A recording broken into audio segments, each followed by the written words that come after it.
மது, cigarette வரிசையில் சமோசா, ஜிலேபி. அதிர்ச்சி தகவலை வெளியிட்ட மத்திய சுகாதாரத்துறை. வணக்கம் செய்திப்புலன் நேயர்களே. சமோசா, ஜிலேபி போன்ற நொறுக்கு தீனிகளில் சுகாதார எச்சரிக்கைகள் அச்சிட மத்திய அரசு திட்டமிட்டுள்ளது. 2050க்குள் வாழ்வியல் மாற்ற நோய்கள் அதிகரிக்கும் அபாயம் இருப்பதால் இந்த முயற்சி எடுக்கப்பட்டுள்ளது. மக்கள் நலமுடன் வாழ வேண்டும் என்பதே இதன் நோக்கம். சிகரெட் பாக்கெட்டுகள், மது பாட்டில்கள் போன்றவைகளில் உடல் நலத்திற்கு தீங்கு என எச்சரிக்கை வாசகங்கள் இருப்பது சகஜமாகி போயிருக்கிறது.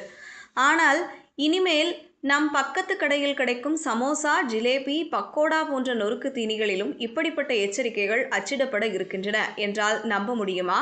ஆம், மத்திய அரசு இப்படி ஒரு முக்கிய திட்டத்தை நடைமுறைப்படுத்த முடிவு செய்துள்ளது. சமீபத்தில் பிரபல மருத்துவ இதழான லான்செட் வெளியிட்ட ஆய்வு அறிக்கையின்படி 2050ஆம் ஆண்டிற்குள் இந்தியாவில் 44 கோடி பேர் உடல் பருமன், நீரிழிவு, உயர் இரத்த அழுத்தம் போன்ற பலவித வாழ்வியல் மாற்ற நோய்களால் பாதிக்கப்படலாம் என்று கூறப்பட்டுள்ளது. இது மக்கள் சுகாதாரத்தை பொறுத்தவரை மிகப்பெரிய எச்சரிக்கை மணி. இதற்கு முன்னர் பல மருத்துவ நிபுணர்கள் தொடர்ந்து கூறி வந்த ஒரு விஷயம் என்னவென்றால், அதிக சர்க்கரை, அதிக கொழுப்பு, அதிக மாவுச்சத்து கொண்ட உணவுகள் உடலில் மங்கலான மாற்றங்களை உண்டாக்கும்.